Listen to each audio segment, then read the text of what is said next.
Hello, this is Patrick from XPression. I'd like to show you how to use the XPression 64-bit editions and still be able to export MOV files from the sequencer. I'm currently working in my sequencer on version 9.5, and when I right-click on an event, because I'm using 64-bit, if I click on Export Take Item to Video, when the dialog box appears, you're going to see for the exporter, my only choice is AVI, and that's because Windows doesn't have a 64-bit version of QuickTime because Apple isn't supporting Windows 64-bit. So we have to do a little bit of a trick here.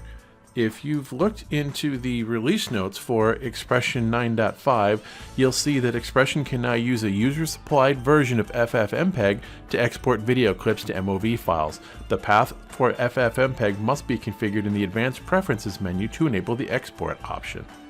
It is not distributed or bundled with XPression, but it can be downloaded from this website. Well, this is out of our control. That website's no longer available, so instead we're going to send you to ffmpeg.org/download.html/build-windows. Now I've navigated to that webpage, and it is the download page for the ffmpeg.org site. And I need a Windows executable, so I'm going to come over here and click on the Windows icon. And you can see that re-navigates the page and it brings it up to the top for Windows exe files. I'm going to click on the first link, which is Windows builds from guyan.dev. So that brings me to another page, which is guyan.dev. And again, these pages may change, so you may find later on that you have to go to a different location. I'm going to scroll down here and I'm going to point out a couple things here. These are the downloads, and you can see there's Git and there's release. Git is basically developer work, and these will always change. And this is a developmental build. I'm going to come down to release, which is an official release build, and I'm going to click on the first link, and you can see it's a 7Z. There's a couple others here. I'm actually going to use the third one. This one is a Windows zip file, so I'm going to click on the link, and it opens up the save dialog because I'm using Google Chrome. You can choose your browser and download as you need. I'm going to click save, and you can see this is a pretty big file.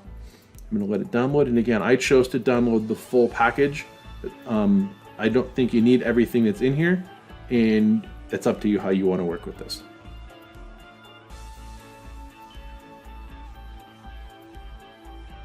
Okay, for me, what I'm going to do is this. I'm going to use the little up arrow to show in folder, and I can see the zip file. So what I'm going to do is click on it, double click I should say, to see what's in it, and I'm just going to do an extract all.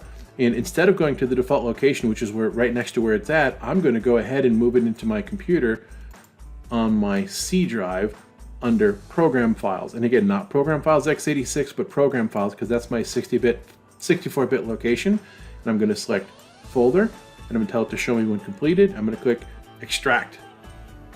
And it's telling me that I need admin rights to do this. I'm going to say that I have them, so I'm going to click Continue. And you can see it's fairly quickly extracting it. It's going to show me where those went.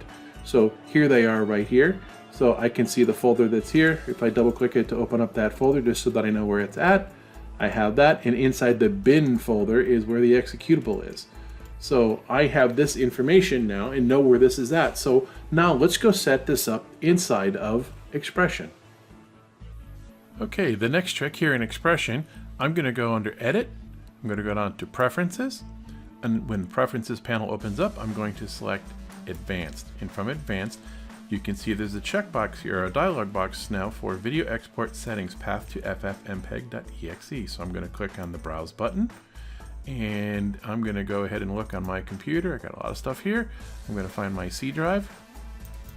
From C, I'm going to go find my program files, and I have an ffmpeg folder here. And again, you're going to see this is going to be variable depending what day you download it. The file name has the date inserted, so ffmpeg Win64 static. I'm going to double click that to open it.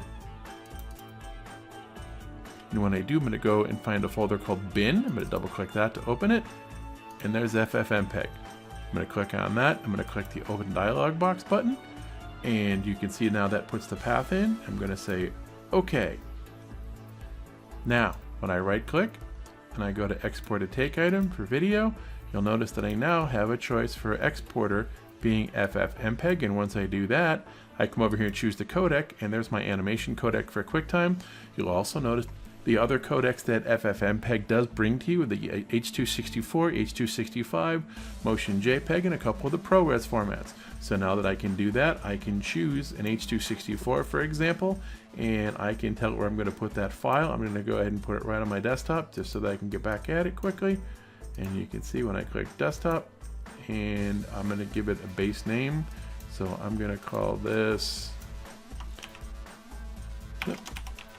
export test, and that's going to wind up on my desktop when I click export, and off it goes. So now I have the ability to export a .mov file using XPression 64-bit and also with FFmpeg.